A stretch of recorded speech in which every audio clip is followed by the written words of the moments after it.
Ketika saya pulang ceramah dari Jakarta di TV One. Ketika naik pesawat, itu dimatikan handphone. Begitu mendarat di Makassar, masuk SMS berita duka. 3 berita duka bersamaan.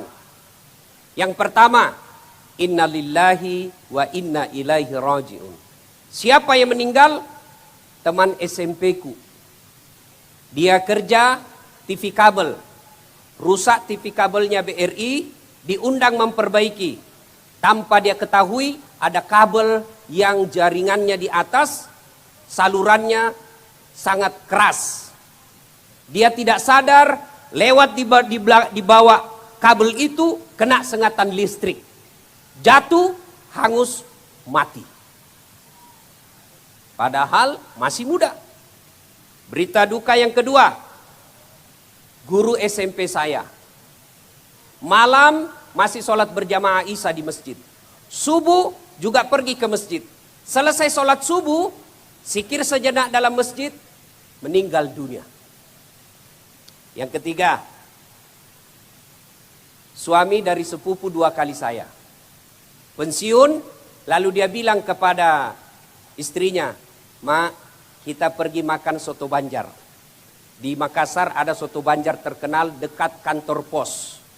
Dan saya setiap makan di sana selalu gratis." Itulah enaknya jadi ustadz. Baru kita turun dari mobil, "Assalamualaikum ustadz." Dalam hatiku aman dan terkendali.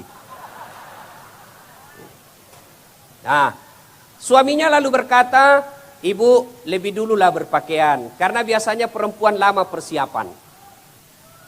Ibunya berdandan, keluar suaminya, keluar rumah ke tetangga.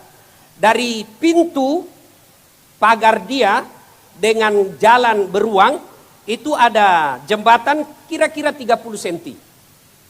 1 meter.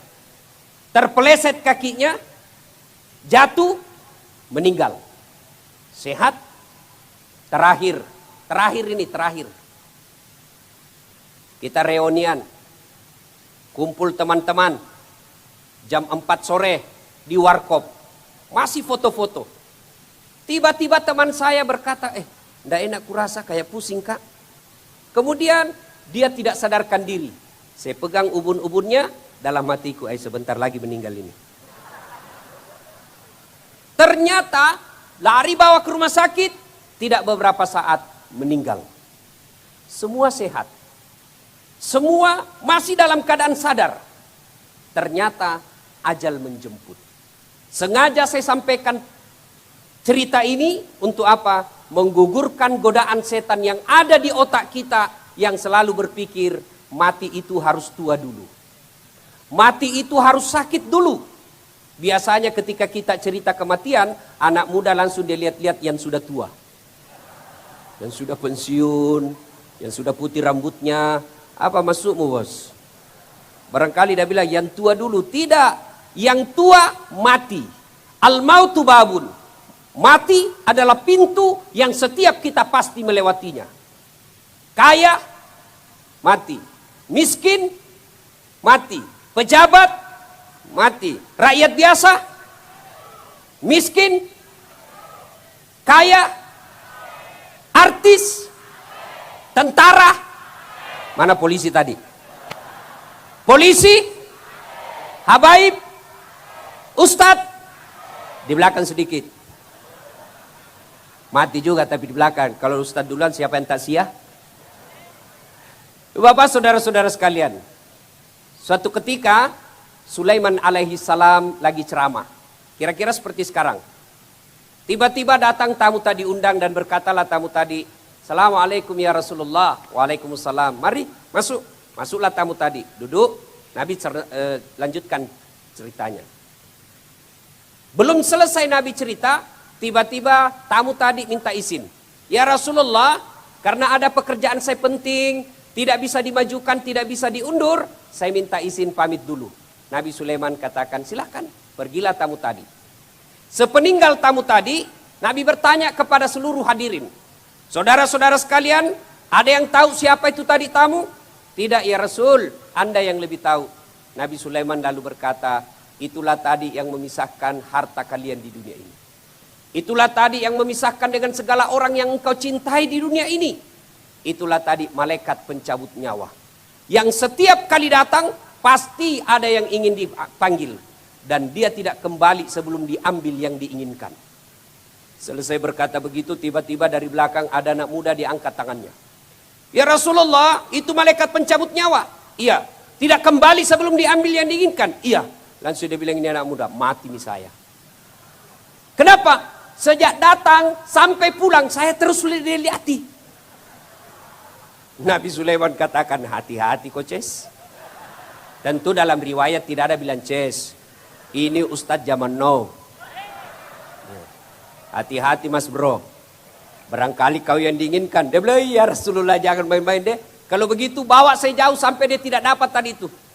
Nabi Sulaiman mukjizatnya salah satu diantaranya pandai memerintah angin. Lalu Nabi Sulaiman berkata, angin tolong kau terbangkan anak muda ini. Bawa kemana saja dia mau pergi. Siap. Turun angin, naiklah anak muda ini. Terbangkan. Kiri, kanan, lurus. Kiri, dia bilang, sudah jauh saya ini. Dia lihat ke belakang, sudah jauh. Dan dia dapat saja tadi ini. Orang ajar bikin takut-takut. Dan sudah bilang ini anak muda, angin, turunkan saya. Pas turun, baru satu langkah diinjakkan kakinya di tanah. Ketemu itu tadi tamu. Dia bilang, dari mana kok? Onna Paulo tajak kokwe. Dari tadi saya tunggu kau di sini. Makanya saya cepat tinggalkan majelis itu. Karena di sini takdirmu harus saya cabut nyawamu. Dia hindari kematian. Justru dia datangi. Kisah ini membenarkan firman Allah. Kullu nafsin sa'ikatil maut. Tungke maki nyawai pasti mati. Semua yang hidup pasti akan mati. Nah biasa kalau kita cerita kematian ada anak muda yang tanya saya, Ustadz kalau orang sudah meninggal itu apa otomatis sampai akhirat? Apa sudah sampai surga atau neraka? Tidak. Rasulullah kekasih kita, junjungan para nabi sampai sekarang pun belum masuk surga. Orang yang telah meninggal dunia sekarang belum sampai di akhirat. Nah untuk sampai di akhirat itu ada pintu-pintu yang kita lalui. Ada tangga-tangga yang harus kita lewati. Apa tangga dan pintu yang dilalui untuk sampai ke akhirat? Mari kita simak satu demi satu. Dalam kitab Durratun Nasihin dijelaskan untuk sampai ke akhirat itu minimal ada 4 tangga yang dilewati. Yang pertama ada yang disebut sakaratil maut. Apa itu sakaratil maut? Orang Perancis bilang ipamadangi. Perancis itu Pare-Pare dan sekitarnya. Nah, sakaratil maut. Bagaimana kondisi dan keadaan orang menghadapi sakaratil maut? Tergantung amalnya ketika hidup. Ketika dia hidup, agamanya Islam, tingkah lakunya Islam, rajin hadir salawatan seperti ini, insya Allah sakaratil maut mati dalam keadaan Islam. Sebaliknya, ketika dia hidup agamanya Islam, perbuatannya tidak Islami, tingkah lakunya tidak Islami, dia pembuat mesum, pembuat maksiat, hampir bisa dipatikan, matinya pun nanti tidak dalam keadaan Islam. Pertanyaan, adakah orang Islam mati tidak dalam keadaan Islam? Banyak. Setiap Jumat, mimbar khutbah mengingatkan kepada kita. Tiap Jumat kita dengar. Ya ayyuhalladzina amanu taqullaha haqqa tuqatih. Wa la tamutunna illa wa antum muslimun. Wahai orang-orang yang beriman, bertakwalah engkau kepada Allah dengan sebenar-benarnya takwa. Dan janganlah kamu mati. Jangan sekali-kali kamu mati. Illa kecuali wa antum muslimun. Dalam keadaan beragama Islam. Sengaja Allah ingatkan kita setiap mimbar Jumat. Hati-hati kalian.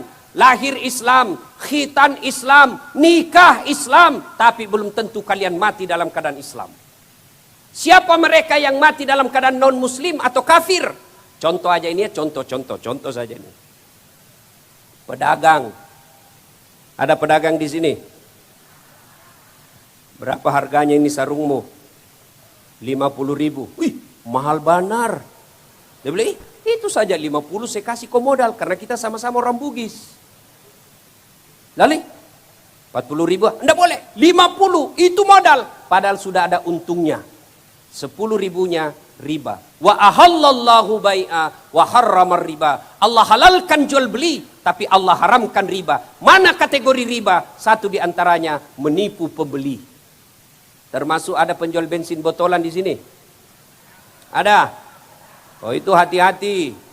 Tulis bensin murni. Padahal dia campur minyak tanah.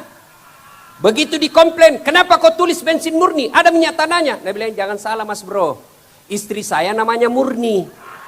Makanya saya tulis bensin murni. Manusia boleh kalian tipu, tapi demi Allah, Allah Maha tahu. Contoh lagi nih, contoh-contoh. Ada oknum penegak hukum. Ada anak sekolah buru-buru pergi sekolah. Tidak pakai helm. Lewat jalan raya. Nabrak, melanggar rambu-rambu lalu lintas. Didapat sama oknum ini. Kau melanggar. Kau tidak lihat rambu lintas. Kau tidak lihat rambu-rambu. Saya lihat pak. Kenapa kau langgar? Saya tidak lihat bapak.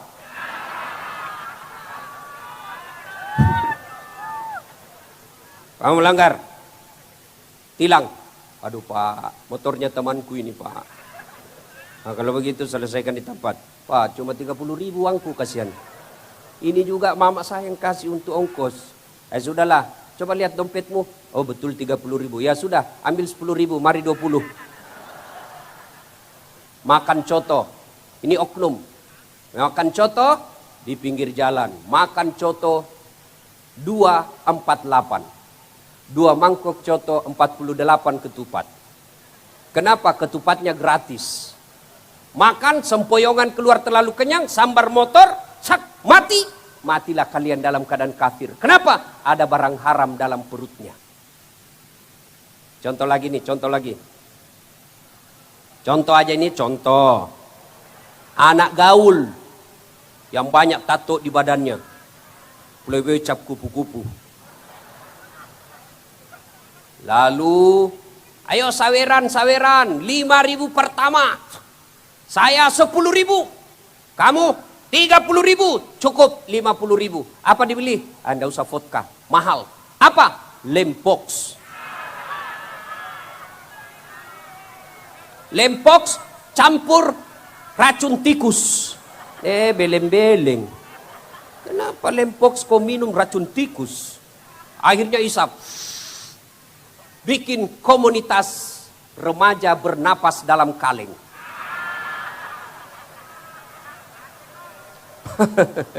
Mabuk setengah, ya mabuk setengah lah dia ini. Dia ambil motornya. Bayangkan kalau orang mabuk setengah naik motor, dia listrik dikira aspal. Pak, mati. Mati kafir kok bos. Innamal khamru rijsun min amalis syaitan fajtanibuhu la'allakum tuflihun. Sesungguhnya khamar dan jenisnya vodka, whisky, Jennifer, Donald, topi miring. Hafal? Saya baca.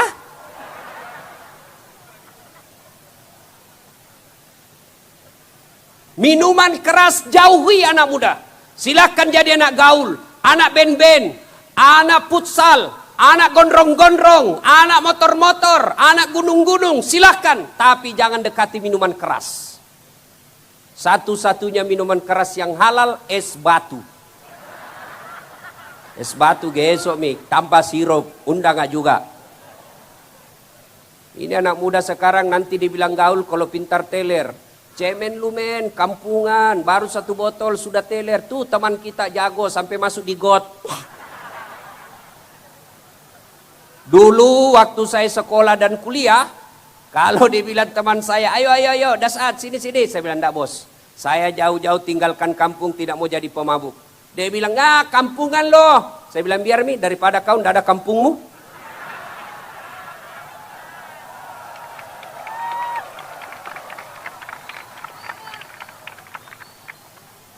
Tuh, hati-hati. Jangan sampai kita mati dalam keadaan kafir. Ada ini kisah nyata Pak, saya alami. Karena itu Ustadz, kalau ada orang meninggal siapa dipanggil Bu? Kalau ada orang sakaratil maut, siapa? Ustadz. Makanya jangan pandang enteng itu Ustadz. Ada juga itu ibu-ibu matre, dia bilang sama anaknya, ndak usah kau bergaul sama itu Ustadz. Apa itu Ustadz? Baca Yasin aja dia tahu. Kan begitu Bu. Kalau ada orang meninggal, siapa dipanggil? Pak Camat. Pucat, nggak tahu ngaji. Bukannya di Tanah Bumbu, di sana negerinya orang.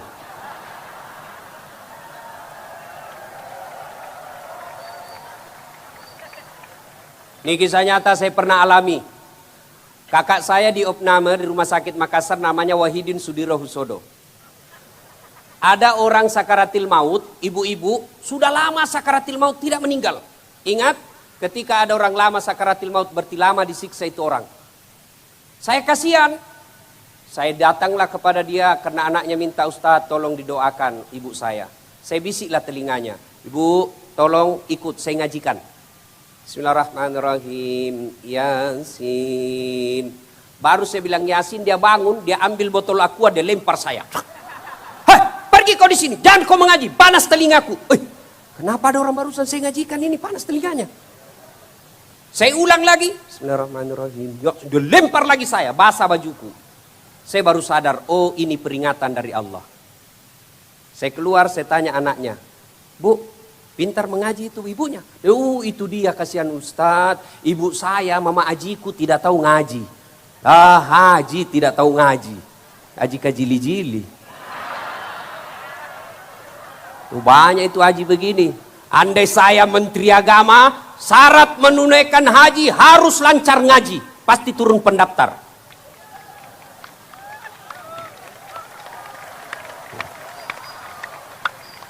Bapak, saudara-saudara sekalian, kisah yang kedua, bahwa sakaratil maut itu tergantung amalnya orang. Nenek saya, Kota Baru. Saya orang Bugis tapi saudara, ibu saya semua ada di Kota Baru. Nenek saya sakaratil maut, saya bisiklah di telinganya. 82 tahun nenek saya sakaratil maut waktu itu. Saya bisik, Nek, maciuk ki, ikut ki Nek. Saya bacakan Yasin. Sampai 83 ayat khatam. Beberapa saat kemudian dia bilang, Melo na yolo, istirahat. Saya mau istirahat dulu. Beberapa saat kemudian meninggal. Kami cucunya semua heran. Kok bisa dia hafal? Padahal waktu sehat, tidak hafal ini surah Yasin. Tapi akhir hidup beliau 2 tahun lumpuh.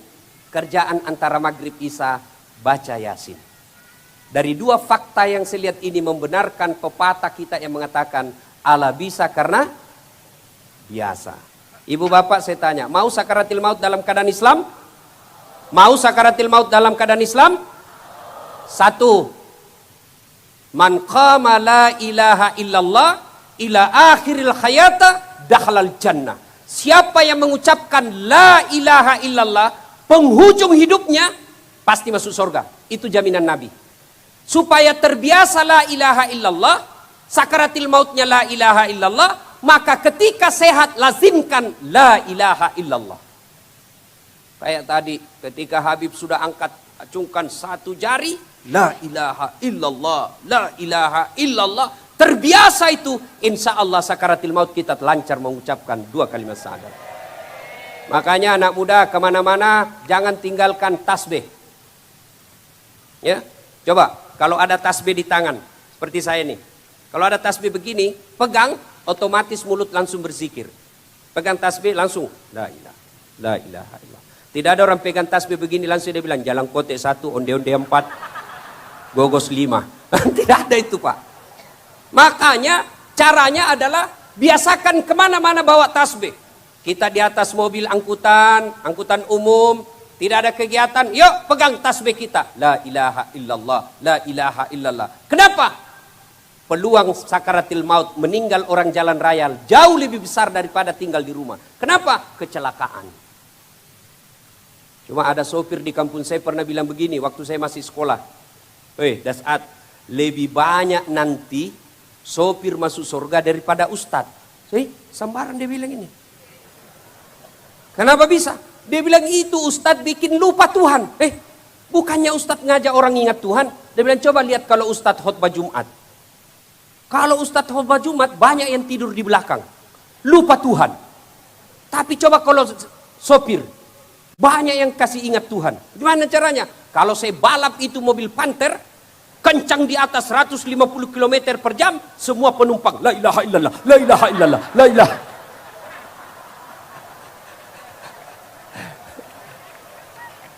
Ibu-ibu, biasakan la ilaha illallah sambil ngiris-ngirisikan la ilaha illallah, la ilaha illallah.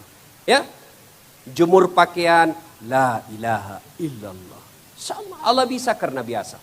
Yang kedua, setelah memperbanyak kalimat tahlil ini, yang kedua lazimkan selalu berdoa. Majelis taklim biasanya hafal ini doa. Itu ada buku yang dibagikan tadi oleh keluarga almarhum, buku tahlil. Coba buka halaman belakang, itu ada doa selamat. Di dalam doa selamat itu ada yang berkaitan dengan ajal kita. Taubatan qablal maut, wa rahmatan indal maut, wa maghfiratan ba'dal maut. Allahumma hawwin alaina fi sakaratil maut.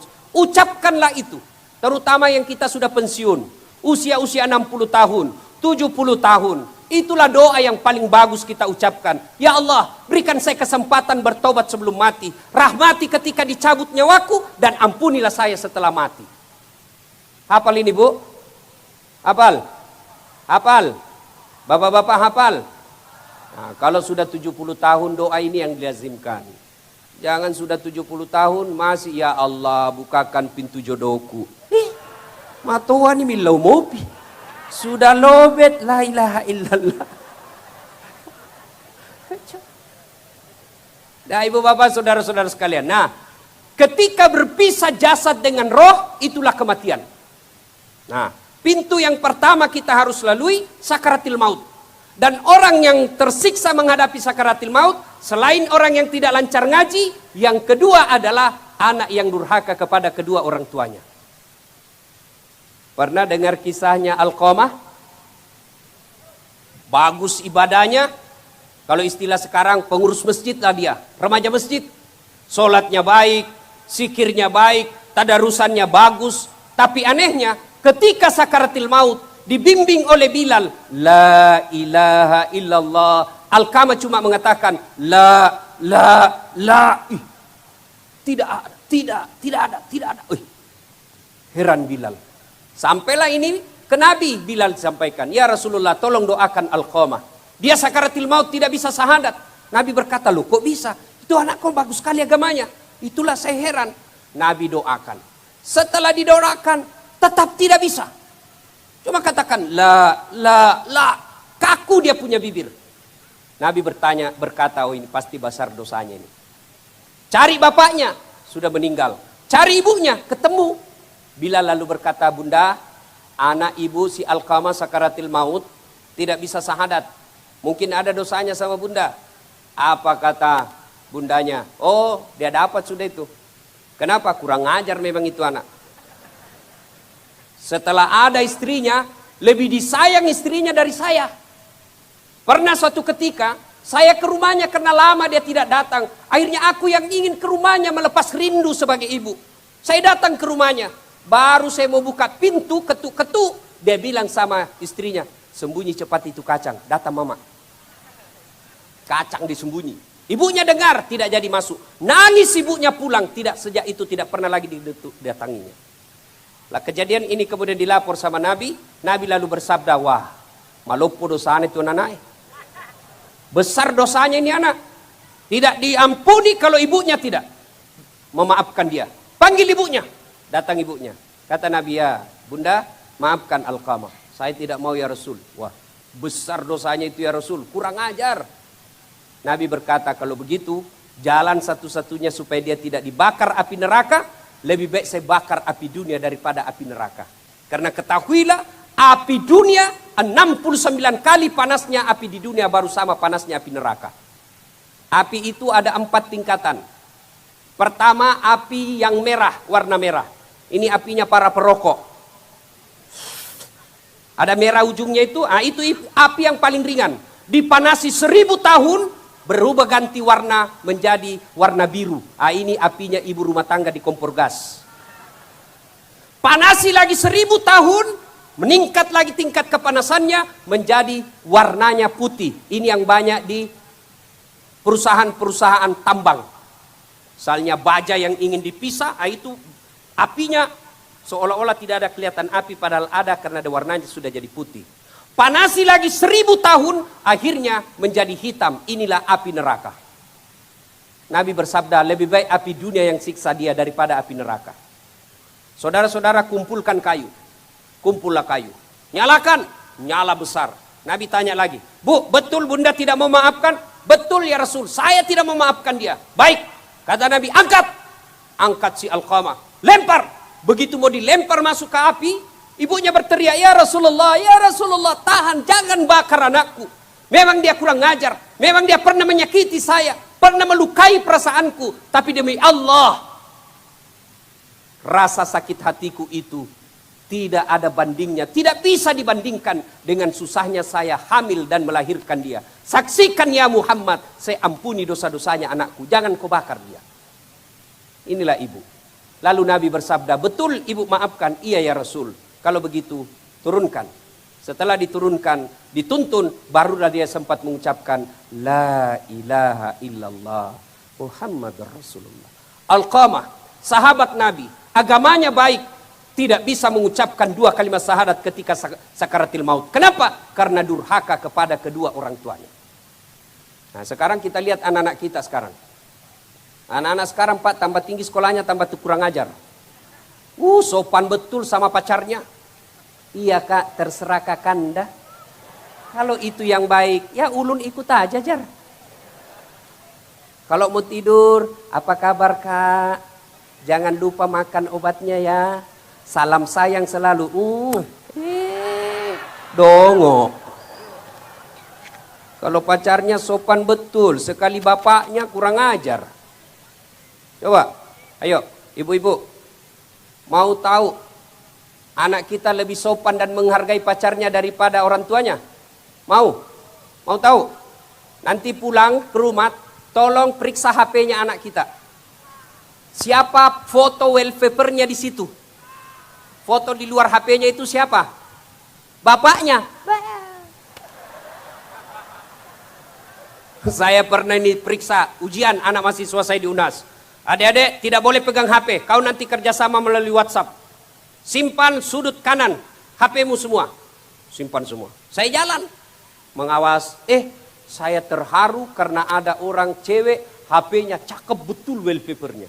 Saya bilang, gagahnya cowokmu dek. Dia bilang, Ustaz tidak gaul. Bukan cowokku itu. Siapa ini? Lee Min Ho. Siapa pula itu Lee Min Ho? Siapa Lee Min Ho? Dia bilang artis Korea. Oh, ini artis. Oh iya. Pernah aku ditelepon? Tidak. Pernah di miss call? Pernah di SMS? Tidak. Untuk apa kau simpan ini? Tidak dikenal kau. Hapus itu. Bodoh ini. Hapus. Pasang fotonya bapakmu. Bapakmu yang sekolahkan kamu. Bapakmu yang antar jemput kamu. Mesti bapakmu down di sini. Hapus itu. Ganti. Tunggu pada Ustaz. Dia carilah fotonya bapaknya. Oh sudah terhapus Ustaz. Ilaha illallah. Beginilah nasib kita jadi orang tua. Tuh. Coba lihat. Anak-anak kita sekarang dikirim ke Sulawesi, dikirim ke Surabaya, kirim ke Jakarta, sekolah tinggi-tinggi. Dengan harapan apa? Pulang bawa gelar sarjana. Tapi apa yang dia bawa anak kita? Bukan gelar sarjana. Apa? Cucu.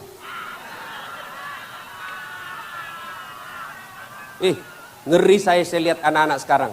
Adik-adik nih, banyak sekali adik-adik nih di depan-depan nih. InsyaAllah kalau kalian cinta kepada Rasulullah, cinta kepada Allah, menghormati kedua orang tua, InsyaAllah kesuksesan gampang buat Allah.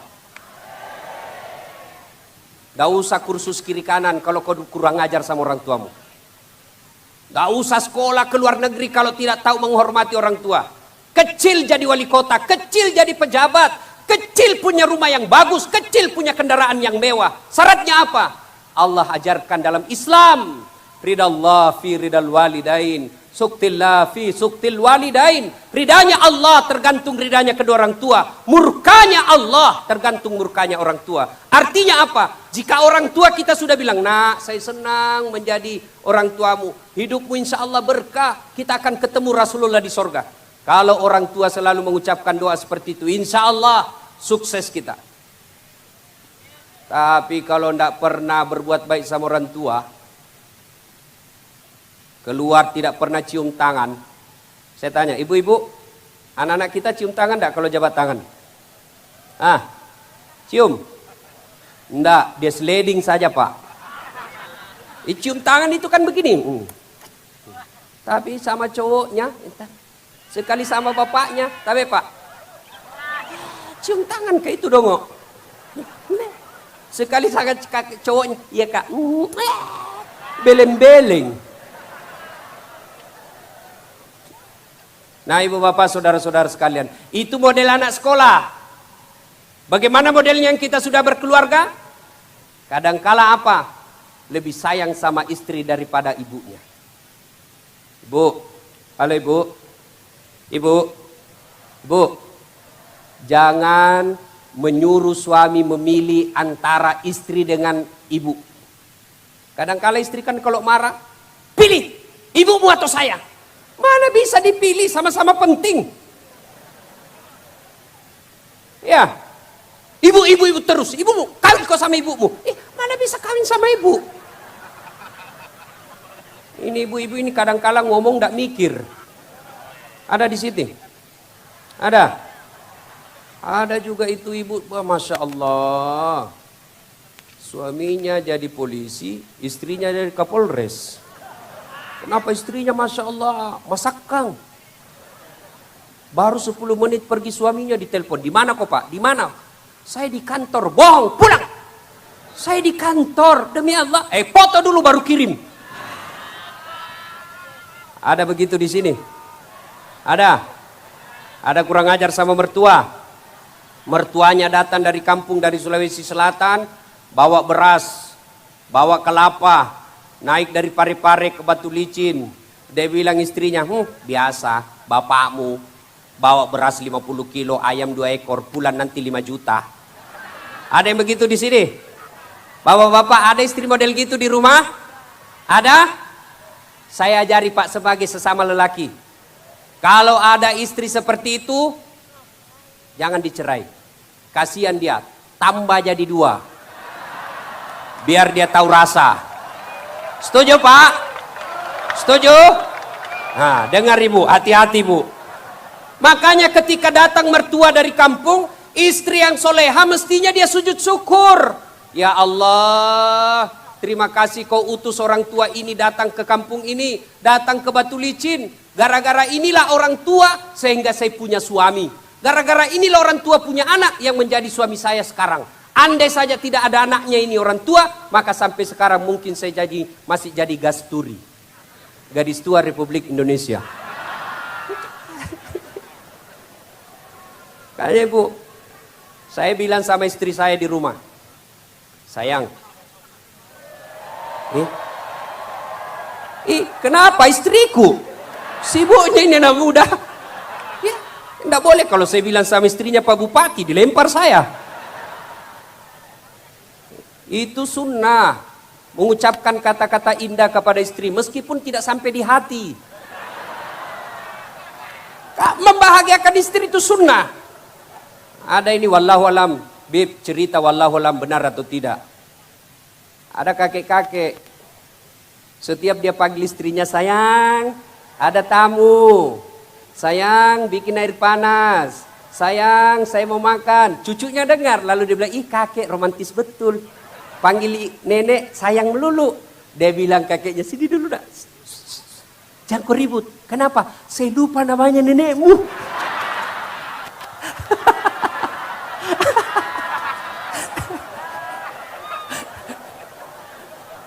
Jadi ibu-ibu, kalau dipanggil sayang, sudah 50 tahun suami istri tidak ada pernah dipanggil sayang.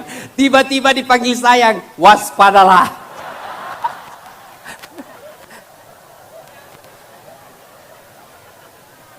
Saya bilang sama istri saya, sayang, boleh marah sama saya. Boleh kau maki saya. Boleh kau ucapkan apa saja sama saya. Boleh kau lempar kepalaku, yang penting jangan kena.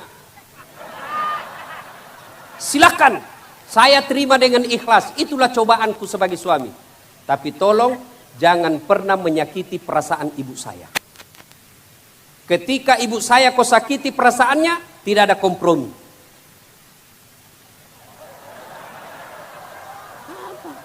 Iya. Kenapa?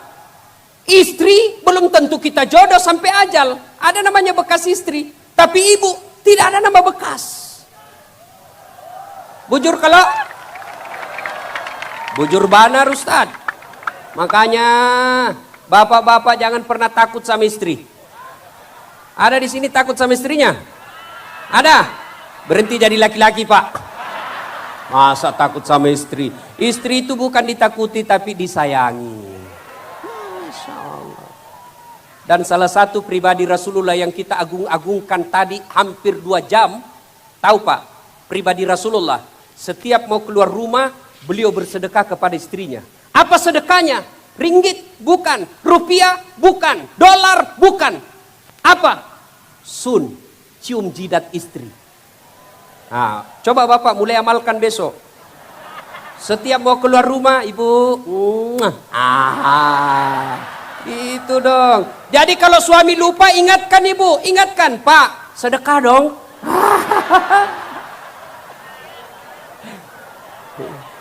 Cuma ada juga ini cerita, wallahu alam benar atau tidak. Profesor guru besar, pas pensiun mulai pikun-pikun. Dia bilang istrinya, Pak, ini sudah 1 minggu Bapak keluar tidak pernah lagi cium-cium saya. Biasanya kalau mau pergi ngajar, cium saya. Ini tidak pernah lagi. Langsung dia bilang suaminya, astagfirullah, berarti siapa saya cium selama ini? Ternyata pembantunya dia cium. Jangan juga Bapak modus. Pura-pura lupa pembantunya lebih cantik dari istri. Nah ibu bapak, saudara-saudara sekalian. Kembali tadi sakaratil maut. Demi Allah, anak yang durhaka sama orang tuanya tidak bakal mendapat keselamatan sakaratil maut. Suatu ketika Umar bertanya kepada Nabi, ya Rasulullah, saya tahu saya tidak bisa melihat wajah Allah di dunia ini. Saya tahu saya tidak bisa nampak wajah Allah di dunia ini. Tapi saya mau tahu bagaimana supaya Allah tersenyum sama saya meskipun aku tidak melihat wajah Allah. Bagaimana, apa yang saya harus lakukan supaya Allah tersenyum? Nabi bersabda, buatlah ibu bapakmu tersenyum, maka Allah pasti tersenyum kepadamu. Jadi adik-adik sekalian, ayo hargai orang tua. Ada yang nanya lagi sama saya, Ustadz, gimana kalau bapak saya selingkuh? Bapak saya tukang mabuk, bapak saya tukang judi, bapak saya tidak pernah ngurus saya. Apa saya tetap wajib berbuat baik kepadanya? Jawabannya, buka kisahnya Ibrahim alaihissalam. Ibrahim alaihissalam bapaknya namanya Azar, nyembah berhala. Ketika Ibrahim mau ribut sama bapaknya, Allah ingatkan, Ibrahim, jangan kau ribut, itu bapakmu. Tapi dia nyembah berhala ya Allah. Dia produsen menyembah berhala. Dia bikin patung sama berhala. Allah berfirman, bagaimanapun itu orang tuamu. Kau yang mengalah. Kau yang keluar dari desamu. Ibu bapak saudara-saudara sekalian. Pintu pertama, sakaratil maut. Yang kedua, setelah sakaratil maut, wafatlah kita, diantarlah kita ke kuburan. Ya, sampai di kuburan, masuk. Maka yang pertama ditanya adalah sholat. Sampai-sampai ada tukang gogos. Tahu tukang gogos ibu? Apa? Lemper. Ya, tukang lemper. Dia pulang, dia bilang sama istrinya. Karena dia dengar bahwa di perkuburan nanti banyak pertanyaan. Dia bilanglah sama istrinya, Bu, besok-besok saya meninggal jangan kau bungkus saya kain kafan. Kenapa? Saya pasti ditahu jenazah, maka pertanyaan banyak.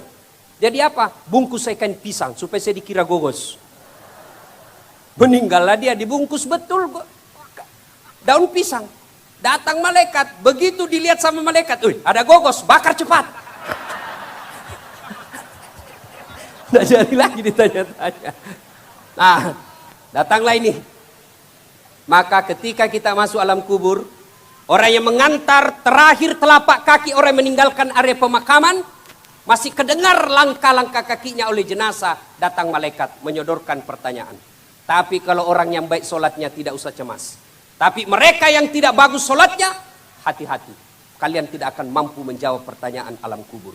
Kenapa? Kalau orang yang baik solatnya, maka bukan dia yang jawab, tapi solatnya yang jawab. Datang malaikat. Ini orang baik agamanya. Bagus solatnya. Tanya, Marrabuka, siapa Tuhanmu? Solat kita berkata, mundur, dasat. Dulu waktu kau hidup kau rajin pelihara solatmu. Sekarang saya yang jaga kamu. Mundur kau. Ditanya lagi, Marrabuka, siapa Tuhanmu? Solat kita menjawab, Allahu Akbar. Malaikat giling kepala. Tahu hebat ini. Ditanya lagi, Man Nabiuka, siapa nabimu? Jawab lagi, Asyhadu Allah ilaha illallah wa asyhadu anna Muhammadar Rasulullah. Malaikat mungkar tambah giling kepala. Bener hebat betul ini. Pasti bubuhan Banjar ini.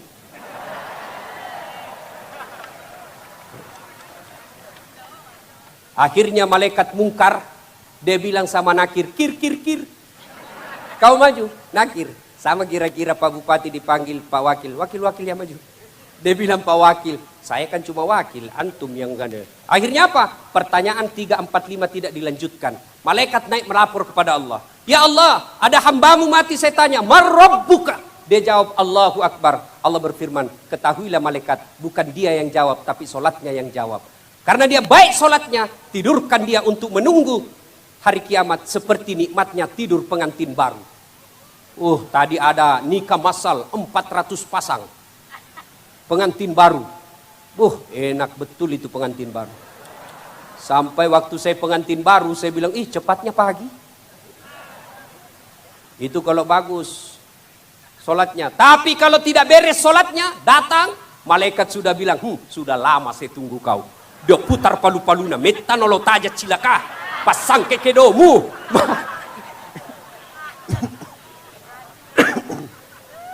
Biasanya kalau saya ceramah ada air di sampingku. Dia bilang ini malaikat, sudah lama saya tunggu kau. Kaulah yang paling banyak ceritamu di kafe. Begitu ditanya, marrabbuka, siapa Tuhanmu? Kaget langsung dia bilang, orang baru datang, tunggu dulu. Biar malaikat dia mau ajak juga berdebat. Ditanya lagi, marrabbuka, siapa Tuhanmu? Kaget langsung dia jawab, ketuhanan yang Maha Esa. Langsung di blender. Ya Allah, ada hamba mati. Saya tanya marrabbuka, dia jawab Allah. Dia jawab ketuhanan yang Maha Esa. Allah berfirman, itu bangsa Indonesia. Yang bagus solatnya tapi tidak, yang bagus Pancasilanya tapi tidak beres solatnya. Karena dia tidak beres solatnya, tidurkan dia seperti tersiksanya orang tidur sakit gigi. Coba lihat orang sakit gigi, tidak ada enaknya, kada enak. Bujur, lawas banar paginya. Coba.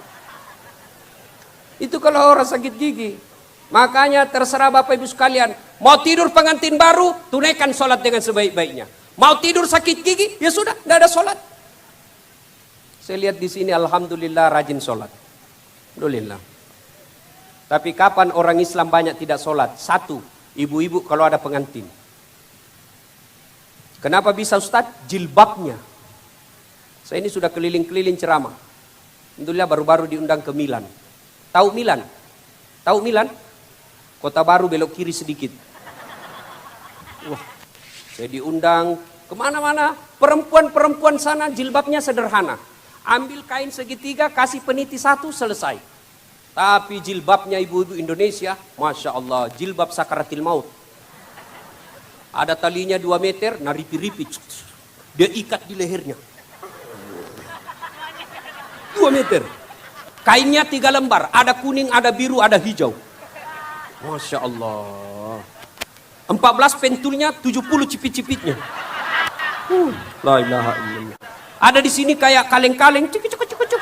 Ada pula kayak pohon di belakang. Wah, ilaha illallah. Pergilah dia pengantin, masuk waktu duhur, dia bilang suaminya, ibu sudah mau asar, kau belum sholat duhur. Sadar bapak? Saya sadar, saya suruh kau sholat. Sadar kamu bapak? Saya sadar, saya suruh kau sholat. Kau ndak lihat ini jilbabku, 2 jam dipakai ini. Gara-gara jilbab ndak sholat. Ada begitu di sini? Ada. Ini kalau pengantin ini banyak sekali perempuan yang bukan cuma duit yang disumbangkan, sholatnya juga ikut disumbangkan. Mukanya dia kira tembok, coklat, biru, abu-abu. Matanya. Sekarang kalau ada pengantin itu banyak perempuan palsu. Bulu matanya panjang, palsu. Alisnya tebal, palsu. Bibirnya merah, palsu. Pipinya biru-biru, palsu. Pantatnya gabus. Banyak betul sih perempuan palsu. Tiba waktu sholat, tidak sholat. Demi Allah, Bu, Allah tidak melarang ibu dandan untuk menyenangkan hati suami. Misalnya ibu, kenapa dandan? Supaya suami saya bangga di samping saya. Boleh, itu ibadah. Tapi kalau gara-gara dandanan ibu tidak sholat, demi Allah, ibu termasuk orang-orang yang ditipu daya oleh dunia. Apa susahnya sholat? Coba sebut. Ketika kita tidak sholat, sia-sia haji. Bapak bangun satu masjid, tapi tidak pernah sholat, delete semua itu. Sholat, andai saja dia barang jualan, Sholat itu ibarat barcode. Coba kalau kita beli di warung-warung yang ada pakai di scan itu, kan ada di situ barcode. Scan, ini masuk terdaftar barang. Tapi kalau ada di scan, tidak nyala. Berarti tidak sholat. Scan, muncul, redup, hilang lagi, muncul lagi, ada lagi. Itu yang hari Jumat saja sholatnya. Paling terlambat datang, paling cepat pulang. Pas khotbah tidur. Begitu qamat langsung bangun, dia bilang, masjid aliran apa ini? Tidak ada khotbahnya. Bukan tidak ada khotbahnya, kau yang tidur. Bapak, saudara-saudara sekalian, adik-adik, ibu-ibu, bapak-bapak yang saya muliakan. Kita merantau dari Jawa, merantau dari Sumatera, merantau dari Sulawesi, datang cari nafkah di tanah bumbu ini. Apa tujuan kita? Apa tujuannya? Supaya dunia bagus, Ustaz. Lalu siapa yang punya dunia? Allah Subhanahu wa ta'ala. Artinya apa? Ketika yang punya dunia kita jauhi, Allah yang punya dunia ini kita jauhi, maka dunia akan sengsara kita. Saya kasih contoh. Nih Pak Bupati. Pak Bupati ada ajudannya kan? Coba kalau Pak Bupati panggil ajudan. Ajudan! Langsung lari itu ajudan. Biar dia pegang rokoknya jalan kote. Siap perintah Pak! Langsung dia buat kuenya. Siap Pak, perintah! Kira-kira ada ndak ajudan dipanggil? Ajudan, tunggu dulu Pak, orang sibuk. Bilang mau kok dikasih pindah kok. Padahal bupati ada masa habis jabatannya, tapi begitu takutnya manusia kepada manusia. Allah yang punya segala-galanya. Allah manggil kita, selalu kita berdoa tiap hari. Ya Allah perbaiki keluargaku. Ya Allah tambahkan rezekiku. Ya Allah sembuhkan penyakitku. Lalu Allah panggil, hayya 'alas shalah, sini kamu sholat. Hayya 'alal falah, sini saya kasih kau kemenangan. Apa jawaban kita? Tunggu. Dari subuh dia suruh menunggu Allah sampai Isya tidak datang. Apa tidak kurang ajar namanya ini? Masya Allah. Tidak ada sholat, tidak ada kedamaian dunia. Lalu ada yang ngomong sama saya, Ustadz, itu rajin betul sholat, kok masalahnya banyak di dunia? Bisa jadi, andai saja dia tidak sholat, lebih banyak lagi masalahnya. Itu Ustadz, rajin sholat, kok banyak masalahnya? Yang kedua, bisa jadi dia sholat tidak sesuai tuntunan Nabi. Kenapa bisa Ustadz? Sholat tidak semangat. Allah. Bismillahirrahmanirrahim. Malik yaum. Ya kena. Ada juga orang sholat saya lihat begitu. La ilaha illallah, siapa yang ngajar? Atau sholat terlalu semangat. Allahu Akbar. Bismillahirrahmanirrahim. Siapa ajar kok keju-keju? Ada juga orang sholat kayak kena angin Pak.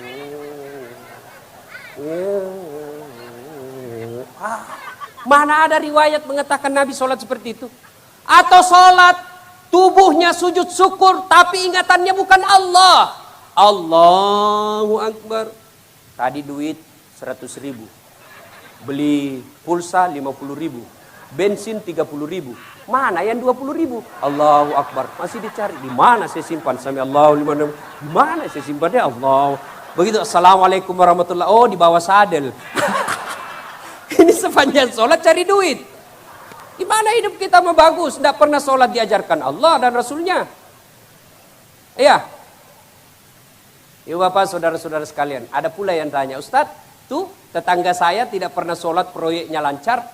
Itu Ustadz tidak pernah sholat tapi istrinya cantik. 4 malah Ustadz. Rumahnya bagus.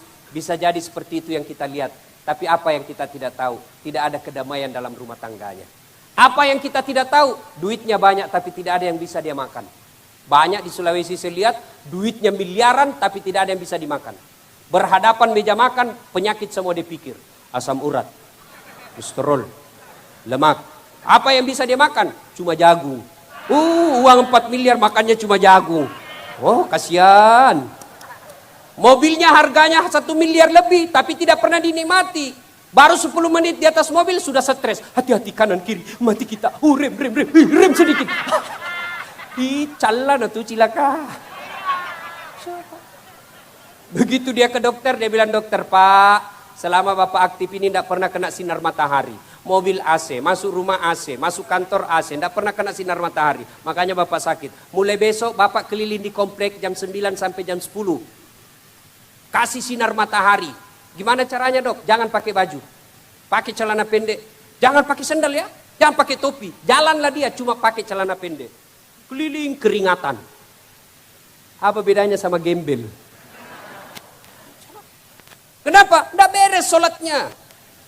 Ada yang penyakit, dirinya diliputi penyakit. Dokter sudah kesana kemari tidak menyembuhkan. Memang bukan dokter yang menyembuhkan kita. Caranya, datangi dulu Allah. Sholat dulu, ngadu kepada Allah. Ya Allah, saya sudah capek sakit ya Allah. Kalau saya sakit seperti ini ya Allah, gimana saya nafkahi anak saya? Ya Allah, kalau saya capek gini, gimana kalau saya sakit gini? Gimana saya bisa sholat dengan sempurna? Sembuhkan penyakitku ya Allah. Karena Engkau yang maha menyembuhkan. Sudah itu, baru ke dokter. Bukan dokter yang menyembuhkan kita Pak. Demi Allah, saya belum pernah ketemu dokter yang hebat. Kenapa? Begitu saya ke dokter, saya juga yang beritahu penyakitku. Assalamualaikum dok. Waalaikumsalam. Mas Ustad. Kenapa ki Ustad? Sakit-sakit perutku ini dok. Kenapa bisa? Urusanmu. Karena kau dokter. Yang hebat itu kalau baru kita masuk, Ustad pasti mencret. Allah tanpa diberitahukan keluhan kita, Allah sudah tahu. Maka mengadulah kepada Allah. Ketika ada masalah di dunia ini, Allah tidak minta kau jadi anggota DPR dulu. Kau jadi orang kaya dulu. Kau jadi profesor dulu. Kau jadi pengusaha dulu supaya selesai masalahmu. Tidak. Allah cuma minta ista'inu bisabri wassalat. Sabar, perbaiki solatmu, saya yang selesaikan masalahmu. Itu janji Allah. Ibu bapak saudara-saudara sekalian. Suatu ketika saya pergi mencukur. Yang cukur saya ini jelas kenominnya tidak jelas. Antara laki dengan perempuan. Orang sekarang bilang LGBT. Di kampungku bilang calabai. Di Makassar bilang bencong. Tidak jelas. Makhluk seperti ini kan cerewet. Waktu dia cukur saya, semua dia komentar. Saya diam. Nanti saya tersinggung waktu dia bilang, Ustadz, saya tidak percaya Tuhan Maha Pengasih.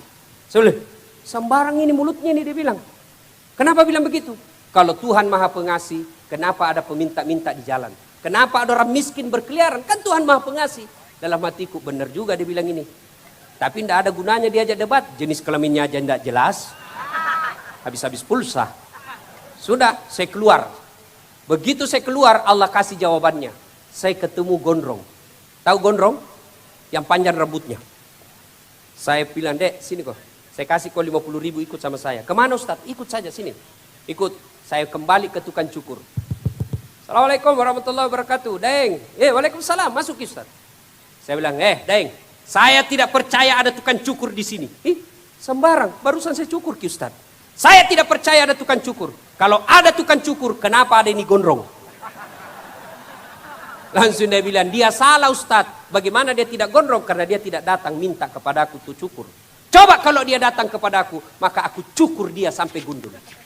Demikian juga Allah. Coba hafal Asmaul Husna. Ada enggak nama Asmaul Husna jelek? Semua bagus. Maha pengasih, maha penyayang, maha pemberi, maha pemaaf, maha menyehatkan, maha menyembuhkan, maha kaya. Semua bagus. Lalu kita tidak datang untuk meminta kepada yang maha bagus itu. Kita lebih senang datang kepada manusia. Padahal Nabi menjelaskan, siapa yang menggantungkan diri dan cita-citanya, harapannya kepada manusia, maka siap-siaplah kalian kecewa.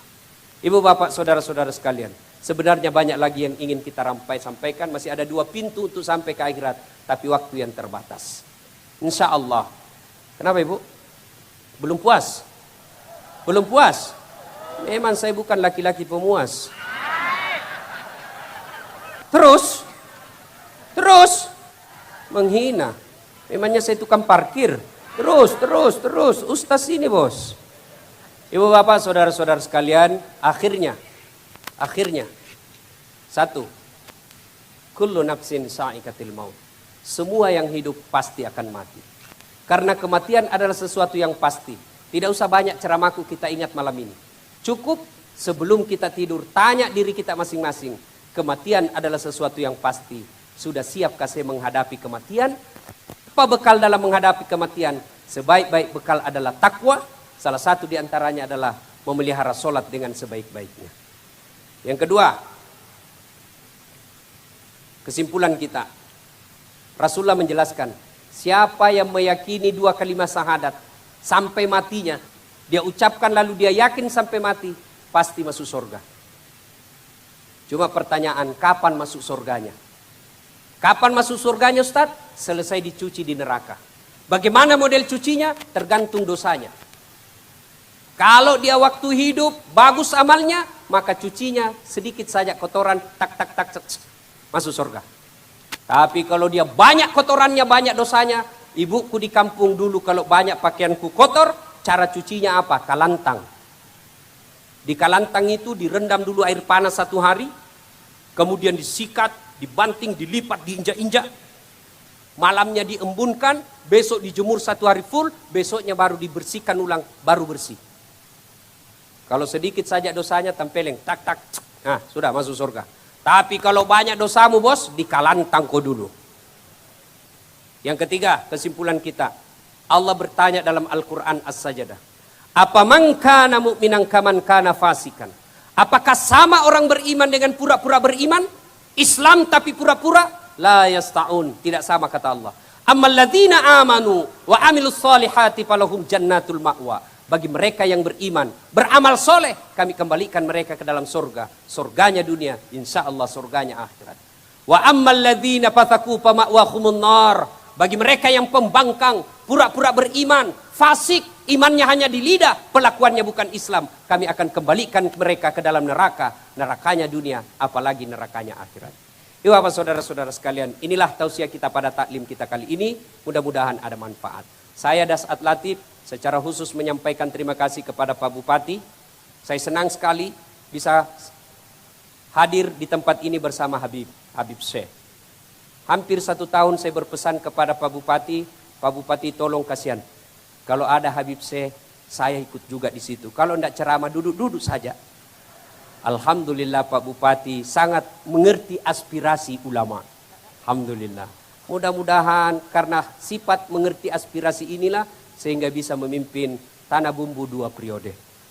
InsyaAllah saya yakin almarhum adalah orang tua yang baik sehingga anak-anak beliau bisa menjadi orang yang paling banyak manfaatnya. Bayangkan ibu bapak, berapa banyak pengeluaran di tempat ini. Itu bagian dari amal jariah buat almarhum.